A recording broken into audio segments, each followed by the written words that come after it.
minority businesses and firms that have contributed to the success of minority businesses. Very good. And as a matter of fact, I think, Mr. Overall, that brings us to the fact that in 1987, you were recognized by the same organization as one of the most successful business persons at this affair. Why don't you give us some information in reference not only to that, but what did that mean to you at the time, and what are some of the results of that, as you know, looking back over that now? Well, certainly it was a shot in the arm for my business. The positive exposure that Music City Telecom had during this week and being recognized as the outstanding new business of the year. And because of that, it gave me some inroads to do business in other areas. But I think the overall positive exposure that we had was to let people know just what Music City Telecom really represent. And so I think it was a morale booster also, because it was an achievement to be recognized by your peers as being successful. So it was motivational for me, and I can't really put into words what it really meant to me as a person, as well as president and CEO of Music City Telecom. Very good. I think during these last few minutes that we have, let's talk about some of the problems that we are confronting today in terms of American society, and especially the problems that we have in encouraging young people to go out and do and be all that they can be. Let's get some opinions from the two of you in reference to that. If you had to advise a young person this morning, what would be the advice that you would give to them so that they might be able to perhaps duplicate the things that the two of you have achieved? That is, they're looking on and they see that both of you are outstanding business persons, and what could you give to them in terms of perhaps a pattern or a plan, or what are some of the things that are important in terms of your success that you could pass on? Well, I guess first of all, you've got to be strong. Anybody that goes into business has to really be committed to that business, and you can't be pulled off track by negative things that somebody else on the sideline might say that really don't understand anything about your business at all. Secondly, you've got to have some kind of plan.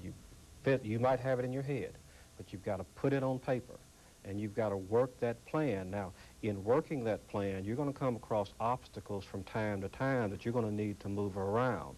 But there's a lot of help out there that will help you put that plan together. When you get to those obstacles, will help you maneuver around those obstacles. And don't be afraid to ask someone for help.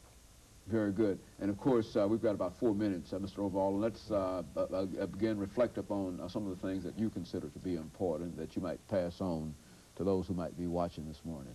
Well, I think that young people today, you will see more looking at entrepreneurship. I think that any startup business or business has been in business for several years, I think you have to learn to utilize the resources that you have available, that's internally or externally. You know, you may not be strong in all areas, such as administration or computer or whatever the case may be. Then the Minority Business Development Center, as an example, will help you put together a performer or a business plan. You need to know someone inside of a bank that you can do business with that know you as a person as well as a business person. I think, and I agree with everything that Thomas said, you certainly have to be committed to that business. You have to learn as much as you can about their business, but I think the difference between success and failure is that you can't do it all. What you want to do is to find what your particular niche may be and what you want to capitalize on and what you do best, and that's what you should do. So I say it's a great thing for young people to want to get into business, and it can be done, but you have to have that stick-to-itness to make it work. Very good, and simply because you are born on one side of the track or the other has very little to do with it if you make up your mind and have, as Mr. Ewing said, a plan. That's right. In terms of doing that.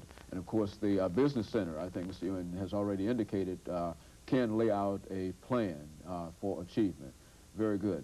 Any final comments from the two of you about perhaps some of the things that we should have said and that we have not had an opportunity to say over the last, some final comments? Well, I do want to comment about some of the other activities that's going on during Midweek. Not only is the banquet going to be held on Friday, September the 11th, and the Business Professionals Night Out on Monday, but during that week, There's going to be various workshops that are going to be held at Northern Telecom on different subjects pertaining to business, one of them being stress. That's one thing that a lot of starting entrepreneurs have a problem with, is the stresses of the business itself. On Sunday, the 12th, local churches are going to recognize minority business professionals in their own congregations. On Saturday, the 19th, we're going to conclude the midweek activities with an open house at the Minority Enterprise Development Center at 14 Academy Square, and this is a free activity, as well as the workshops are free activities, and I would invite everyone to participate. One final minute, Mr. Overall.